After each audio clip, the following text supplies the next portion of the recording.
Come here now, girl.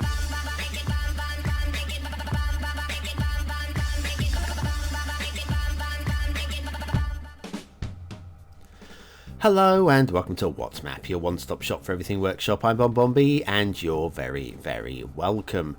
Right, it's Tuesday. Tuesday is request day and today's map was requested by the creator back in, I believe it was January. It's the longest waiting map on the request list. I do tend to clear them up on a Tuesday. Those that have been sitting around for too long, those are the ones that the Patreon BonBon buddies do not vote for on a Friday. This one's deserving. I don't know why they didn't vote for it, but there you go. What can I tell you? It's a creator request map. They've got a little minor YouTube channel. I'll try to remember to include the link into the description. But failing that, on the workshop, there's a link there. If you like links, I'm going to link you right now to a like button in the bottom corner. That's right, and the like button really does support the channel, gets me seen by more people, and helps me grow a little bit more every single day. So thanks very much for that support. Okay, let's crack on. Today's map is Howling Islands map by Sunisha. I think that's right. Sunesha, maybe? Sunisha, I'm going to stick with for the show, though. The start square looks like that. Plenty of build plane there by the looks of it. And the resources are like this. And I would say definitely very usable there as well. So, the workshop, what do we need? The answer is not much. In fact, we've got a dedicated theme and LUT. Of course, you can run the map without that theme and LUT, use your own things, but they work absolutely fine, so we're using both of those. I have loaded the map with the wrong theme in the past, and I think maybe there are other themes that might be a little bit sharper and crisper, but hey, chance to be creative, and I'm all for creativity. Now, right on the edge of the map, this is one of the two entry points for our highway and road. Our highway and road, highway and rail even. You can see it's a high rail even. I don't know quite why it's quite that high, but if it's going to be high, it could be higher. Then you've got a little loop back there, so in case you want traffic to get back off of the map immediately, that's going to stop traffic rolling through your map that you don't want rolling through the map. Makes a whole lot of sense, I guess. I'm surprised more maps don't do it. I don't have an issue with it. It is hidden in the fog. It's not really a feature, but it is something that is worthy of note. Now we've got a possible little bit of jinky janky going on just there. Nothing that is really noticeable, so I'm going to let that go. It's not a big jinky janky. It's more of a jinky than a jinky janky. I'm making up words as I go here. Oh, we've got some lag. Oh, that was odd. That was odd. Okay, lag stopped. I don't know what caused that one. Keep rolling. Keep on rolling. It might have been an auto save, possibly. I'm going to switch the auto saves off. And why do I need to save these maps when I'm not playing them? It seems very weird to me. So always remember to switch it on when I record Duvo. Duvo hopefully will be back this Friday. Those that like my city build, there's a tree there. There is a tree. Okay, that's fine. It's not doing any damage. I'm going to let that go. Yes, hopefully, touch wood, Duvo returns on Friday, so look forward to catching you then. We'll be doing the first bit of building there for about a month and a half. I really missed doing it. Then we have the first intersection. This is it's quite nice actually. We've got some trees wanting to encroach in a tropical style manner, but not doing any damage. That's fine. Then we have the tunnels. They go under this little hill type thing here. Now, what is this hill type thing? It's a crater, and what's in the crater? What is in the crater? Yeah, you know you want to join in here. It's everybody's favourite factory. Now, I do hope this is a very extinct volcano, otherwise the road is going to be demolished because it runs underneath, plus the everybody's favourite factory will be launched into space. Nobody wants to see that, do we? Yes, we do. I think we all do. Okay, another potential start spot there down by a ready-made harbour. This bridge looks a bit jinky, doesn't it? It does, but if we come up above, it's fine. There's absolutely nothing wrong with that at all, but it really does look a little bit awkward. There's no issue with it whatsoever. And we've got more lag. Double lag. Twice lagged in the... This is not good. I'll have to have a check onto that one. Okay, next possible start location here with loop back, so you can go back the way you started again. And it looks like some ore or oil going on. I think that's ore. It's got to be ore, hasn't it? Yeah. And then we are elevated, nicely elevated, lots of height here with a proper suspension bridge here. This is nice. This is good work. This is very, very good work. And then we enter the map. It is a fantasy map. It's a lot of fun and a little bit of suspension of disbelief. Absolutely fine with that in the map. Just as long as when you suspend a disbelief, you can actually suspend it enough. You don't want anything too crazy. Anyway, if you take a little right here, that heads off to the right, and also you can head off to the right via the cloverleaf intersection here. So that's two ways of getting off to the right. I don't know if we need two ways, but we've got two ways. And then over here and across the bridge, we've got the start square. And in the start square, we have got the asset of the day. It's a pack. It's the Tel Aviv Apartments by Ronick69. And because it's Ronick69, we know it is of the top quality, of course. And factoids, because factoids, I want to get this done before we get round to the front again. Male belly dancing was outlawed in Egypt in 1837 because of the enthusiastic riots it caused. Belly dancing boys were far more popular than belly dancing girls.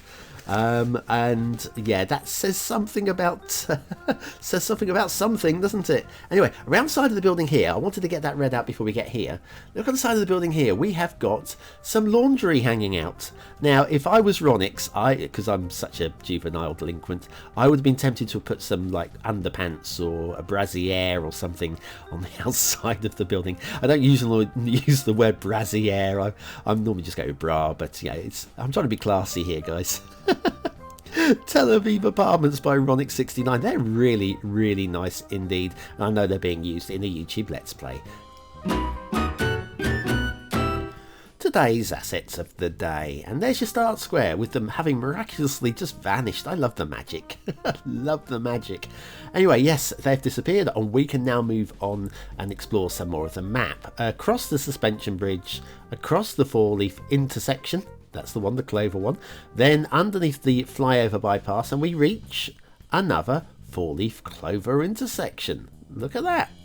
Don't often see two right side by side because they won't normally work. This, I think, kind of does, given the situation that we've got. And including the bypasses. It might be a little bit overkill, but it does work. So I'm going with it. Then what we have is possibly, and it does say this in the description, the biggest roundabout or ring road within a volcano. So that's probably true as well. This intersection is very nice indeed as well. And then right down here, one of the high points of the map for me is this. In case you want to do a symmetrical city build in the middle of the volcano, that is the centre of your city. That is a very nice touch and half a star in itself, I would say. Up here we've got a very nice intersection, and again here this is a nice touch because if you want to get some freight coming into your city via shipping, you can do it separately from the main network via these switchbacks, and then this is just very tidy as well. This is some of the best stuff on the map, if I'm honest with you. Very nice indeed. Love the harbour area. Well done. So now we've had a look at that, let's go back up the switchbacks, back into the volcano, rejoin the highways, back through the cloverleaf, back underneath the underpass to the cloverleaf over here. Then we go through one of the fantasy maps features, which is one of these implausible lakes, but it's a fantasy map, so we let that go. That is fine. And then we join the highways, which are elevated. This time we've got a loop back so that you don't have to go all the way to the edge of the map to get off. Except for by going under rather than over, we have some streetlight clipping. That's possibly the second worst thing on the map. And so a little mental note of that one. Down here we've got what I thought was a stray pillar, but it wasn't. It was just a little bit of concrete that caught my eye as I was flying past. We stay elevated all the way across the islands. This is pretty good solid work as well in terms of highways. Elevated all the way down here. And then we join up for the island chain to get to the edge of the map. Now, if you check the railway here, you'll notice it goes super high, super crazy high actually. Again, we're right off on the edge of the map in the fog, and we've got a loop back to get back off of the map like we had at the start of the highway as well. So lots of interesting stuff there. Plus, here's that stray pillar. It's an oddity. It gets to frame the shot, I guess. That's something. What else can we frame? I know, Zach. We can frame him. Are you fed up with random vanilla buildings spawning in random locations? Do you want a specific type of building in a particular zone? Then you need the beginner's guide to theme management. Click the information button below.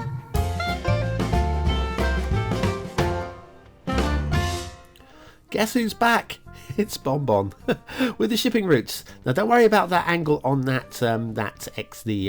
the shipping merge there, exit shipping merge. That's fine because nothing is going to be taking a sharp turning off of that point. Back at Howling Head Islands map by Sunisha. This is fine. This is quite tidy. It goes off to the edge of the map that way. This is tidy. Now it gets a little bit scraggly. We have got, like here, we don't need a separate route off to there, although the fact that it's there is nice. And then that cuts through the middle of these bridges. This is fine. I think possibly just high enough, that bridge. And then that goes off to the edge of the map that way. And then we have got lots and lots and lots of spider webs going on here, linking things across the map, which is generally all good, but not all perfect. Like we've got some let's go to the edge of the map. Let's follow this one there. Now first of all, this rail bridge is a little low, so there's a crashing through there, I would suggest. And then over here, yeah, we got the right angle turns as well, which is a little untidy also, but overall not bad. And the start square does have that river running through it. It's not a huge amount of water, but it's certainly enough to get you started. And that is the important thing, getting started, being able to get started, unlike some maps.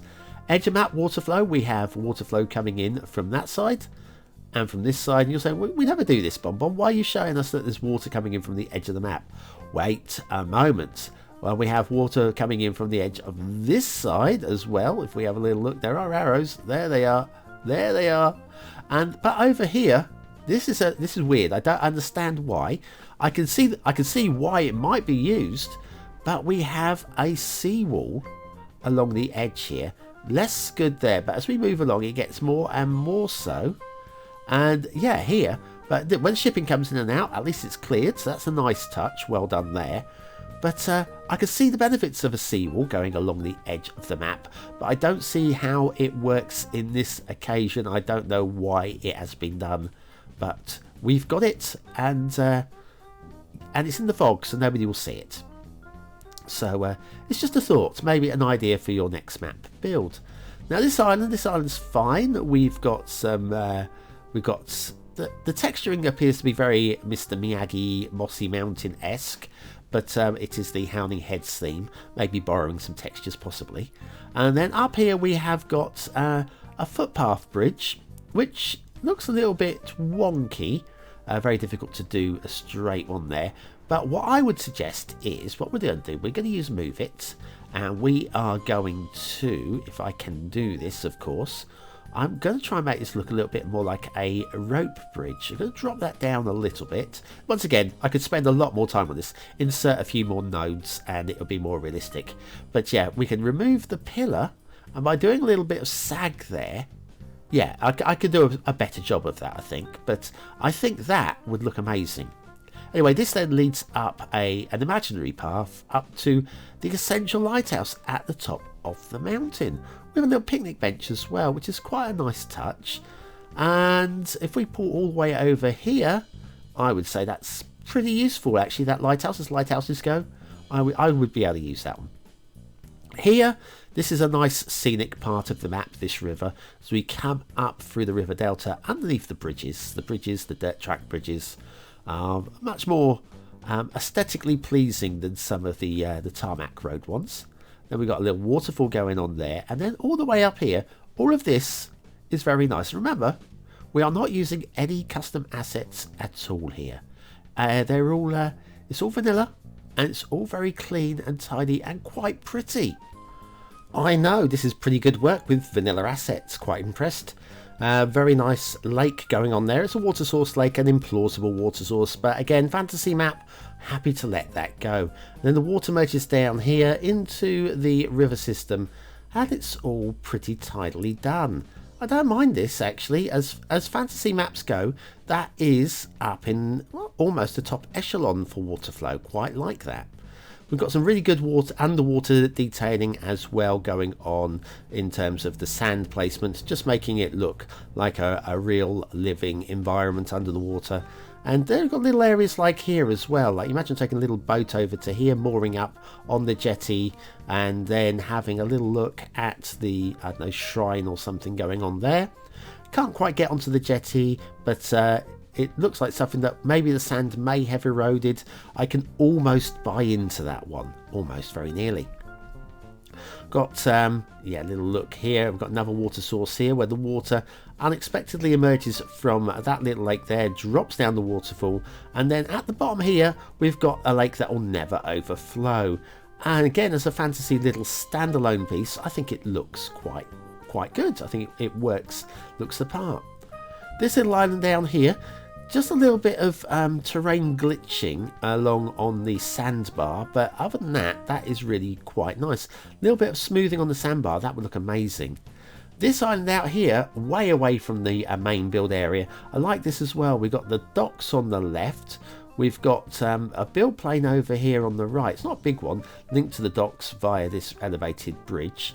And then we've got a very wide river. We'll look at the river in a moment. The river I've got a minor issue with.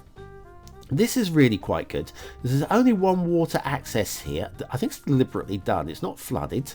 And the water enters here. And if you were to build this up a little bit and stop the flooding, then you've got all that build plane there as well. That is something that I think is a nice feature area, definitely workable. And there's no water sources there at all, so that is definitely drainable area. I like that. Then the river I kind of buy into. So long as it's a lake at the top, I could deal with it. If it's not a lake, it might be an issue. So we come up the river a little bit further. You can see we have water coming out the side of the mountains in a gloop. Don't like that. So anyway, if it's a 1-star map, give it 1 star. Is it 5-star map? Give it 5 stars. If it's somewhere in between, you make the decision. Your votes really do count. We use this at the end of the month in the Viewer's Choice Top 10. Will this be one of the top 10 maps of the month? Only you can decide. Like it really matters. But it does. It really does. Okay, aesthetically, I'm okay with it. I don't think it's glorious, but it's not horrible. There are some 4-star areas, but I think overall it's a high 3. I'll give a credit for that. It's a high 3. Detailing. Again, there are some areas, some parts of this that are 4 stars. The overall standards are bordering on 4 stars. We do have, there's a little bit of blue mantle I didn't show, a tiny weeny bit. We got the street light clipping, we've got the stray pillar, and yeah, we've got the water pouring outside of the mountains, things like that. It's a 3. It's not quite bad enough to be a 2, but it's a 3. Gameplay potential, do you know what? I think there's plenty here. You may argue there's too much in the way of road infrastructure. I would say it's a fantasy map. I'm buying it. It's going to get from me 4 stars for gameplay. And I didn't think I was going to say that. I had given this 3 to start off with. But anyway, Howling Heads map by Sanisha. There we are. Yeah, I had originally penciled it in for a 3, and only when I got to the end of the recording, I realised that it's a 4 for gameplay. It really is. So anyway, there we are. Thanks for watching, for commenting, for liking, and for subscribing. There's an old map coming up on the screen right now. If you want to go and vote on that, that vote has just been popped on this morning, so you may be the first one to vote on that one. And of course, there's lots of other stuff going on with my channel. I just can't keep up with it all. Just watch some of it, okay? Don't watch all of it, just watch some of it. And I'll see you tomorrow for another map in the What's Map series.